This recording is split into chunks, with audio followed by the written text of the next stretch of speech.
एक बार मैं अपनी दादी माँ के पास बैठा था। दादी माँ के साथ बिताया हर पल मेरे लिए खास होता था। उनकी कहानियां, उनके अनुभव और उनकी बातें हमेशा मुझे कुछ नया सिखाती थी। उस दिन भी कुछ ऐसा ही हुआ। रसोई से खुशबू आ रही थी। वह खुशबू मुझे हमेशा अपनी ओर खींचती थी। दादी माँ के हाथों का जादू था जो साधारण से साधारण चीज को भी खास बना देता था। दादी माँ कुछ मीठा बना रही थी। मैंने पूछा, दादी माँ आज क्या खास बना रही हो? उनकी रसोई में हमेशा कुछ न कुछ खास होता था और मैं हमेशा उत्सुक रहता था जानने के लिए। दादी माँ मुस्कुराई। आज तो बासी रोटियों का चूरमा बना रही हूँ। उनकी मुस्कान में एक खास तरह की मिठास थी जो उनके बनाए खाने में भी झलकती थी। मैंने नाक सिकोड़ी। बासी रोटी? मुझे समझ नहीं आ रहा था कि बासी रोटी से भी कुछ अच्छा बन सकता है। दादी माँ ने प्यार से मेरा हाथ थामा और कहा, बेटा खाना कभी बासी नहीं होता। उनके शब्दों में एक गहरी सच्चाई थी जो मुझे धीरे धीरे समझ में आने लगी। उनकी बात मेरे दिल को छू गई। मैंने सोचा, कैसे हम खाने को लेकर इतने लापरवाह हो जाते हैं जबकि हमारे पूर्वज हर निवाले की कद्र करते थे। उस दिन दादी माँ ने मुझे बासी खाने की अहमियत समझाई। उन्होंने बताया कि कैसे हमारे पूर्वज खाने की कद्र करते थे और हर चीज का सही उपयोग करते थे। उन्होंने बताया कि कैसे हमारे पूर्वज खाने की कद्र करते थे। वे कभी भी खाने को फेंकते नहीं थे, बल्कि उसे नए और स्वादिष्ट व्यंजनों में बदल देते थे। कैसे हर चीज का सही उपयोग करते थे। दादी माँ ने बताया कि बासी रोटियों से चूरमा बनाना एक पुरानी परंपरा है जो हमें सिखाती है कि कुछ भी व्यर्थ नहीं जाना चाहिए और कैसे बासी खाने से भी लजीज पकवान बनाए जा सकते हैं। उस दिन मैंने सीखा कि खाने की कद्र करना कितना महत्वपूर्ण है और कैसे हमारे पूर्वजों की परंपराएं हमें सिखाती हैं कि हर चीज का सही उपयोग करना चाहिए। दादी माँ की सीख ने मेरे जीवन को एक नई दिशा दी और आज भी मैं उनके उन शब्दों को याद करता हूँ। आज के समय में हम बहुत कुछ भूल गए हैं। हम खाना बर्बाद करते हैं। हमें यह नहीं भूलना चाहिए कि अन्न देवता का रूप है। यह हमें जीवन देता है। हमें हमेशा अन्न का सम्मान करना चाहिए, चाहे वह ताजा हो या बासी। बासी खाना फेंकने की बजाय हम उसे दोबारा उपयोग कर सकते हैं। यह हमारी सेहत के लिए भी अच्छा है। तो आइए हम सब मिलकर अन्न का सम्मान करने का संकल्प लें। बासी खाना कई बार ताजा खाने से भी ज्यादा फायदेमंद होता है। यह सुनने में अजीब लग सकता है, लेकिन यह सच है। हमारे पूर्वजों ने सदियों से बासी खाने का उपयोग किया है और इसके कई स्वास्थ्य लाभों को पहचाना है। बासी खाने में कुछ ऐसे गुण होते हैं जो ताजा खाने में नहीं होते। उदाहरण के लिए, बासी चावल हमारे पाचन तंत्र के लिए अच्छे होते हैं। जब चावल को रात भर रखा जाता है तो उसमें प्राकृतिक रूप से किण्वन की प्रक्रिया होती है जिससे उसमें प्रोबायोटिक्स उत्पन्न होते हैं। ये प्रोबायोटिक्स हमारे पेट के लिए बहुत फायदेमंद होते हैं और पाचन को सुधारते हैं। बासी रोटी में स्टार्च की मात्रा कम होती है जो इसे मधुमेह रोगियों के लिए उपयुक्त बनाती है। ताजा ग्लाइसेमिक इंडेक्स कम होता है जिससे यह रक्त शर्करा के स्तर को नियंत्रित करने में मदद करती है। बासी खाने से कई स्वादिष्ट व्यंजन बनाए जा सकते हैं।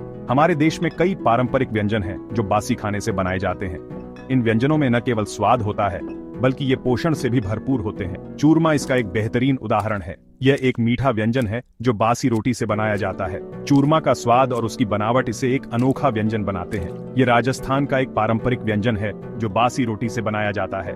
राजस्थान में चूरमा को विशेष अवसरों पर बनाया जाता है और इसे बहुत पसंद किया जाता है।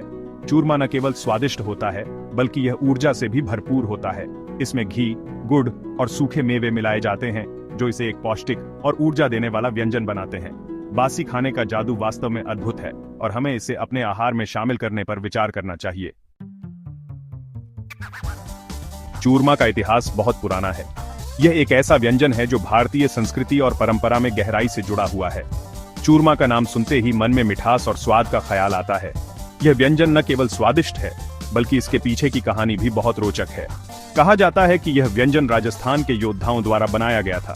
राजस्थान के योद्धा अपने साहस और वीरता के लिए प्रसिद्ध थे। वे लंबे समय तक युद्ध में रहते थे और उन्हें ऐसे भोजन की आवश्यकता होती थी जो लंबे समय तक खराब न हो और उन्हें ऊर्जा प्रदान करे। वे युद्ध पर जाते समय अपने साथ सूखे आटे और गुड़ का मिश्रण ले जाते थे। ये मिश्रण न केवल पौष्टिक था बल्कि इसे बनाना भी बहुत आसान था। सूखा आटा और गुड़ मिलाकर एक ऐसा मिश्रण तैयार किया जाता था जो लंबे समय तक सुरक्षित रहता था। जब उन्हें भूख लगती तो वे इस मिश्रण को पानी में मिलाकर खा लेते थे। यह मिश्रण उन्हें तुरंत ऊर्जा प्रदान करता था और उन्हें युद्ध के दौरान ताकत देता था। इस प्रकार चूरमा का प्रारंभिक रूप योद्धाओं के लिए एक महत्वपूर्ण भोजन बन गया।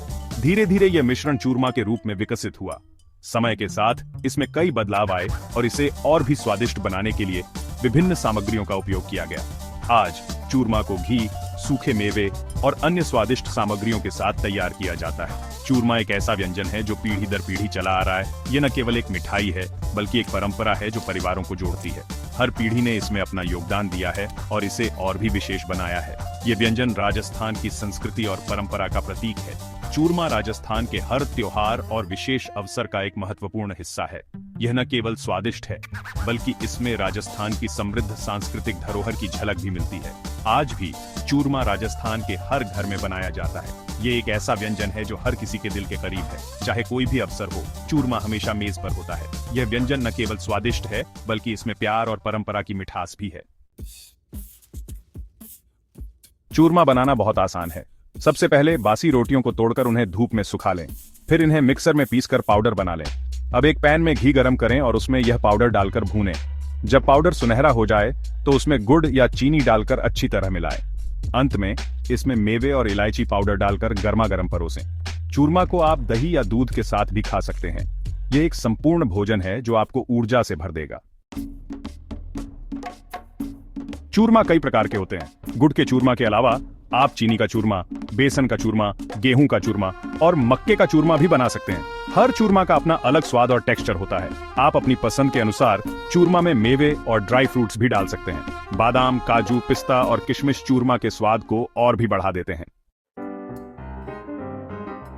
आज के समय में चूरमा को कई नए और इनोवेटिव तरीकों से बनाया जा रहा है। कुछ लोग चूरमा को लड्डू या बार के रूप में बनाते हैं, तो कुछ लोग इसे केक और पास्ट्रीज में भी इस्तेमाल करते हैं। चूरमा एक वर्सेटाइल व्यंजन है जिसे आप अपनी क्रिएटिविटी से और भी स्वादिष्ट बना सकते हैं। ये एक ऐसा व्यंजन है जो आपको अपनी परंपरा से जोड़े रखता है और साथ ही आपको नए प्रयोग करने की आजादी भी देता है।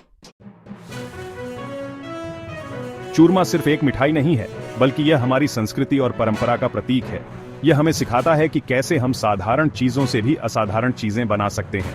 तो आइए हम सब मिलकर चूरमा जैसी पारंपरिक व्यंजनों को जीवित रखने का संकल्प लें। खाना खाने से पहले एक बार जरूर सोचें कि क्या आपने आज अन्न का सम्मान किया या फिर आपने उसे यूं ही बर्बाद कर दिया। याद रखें, खाना जीवन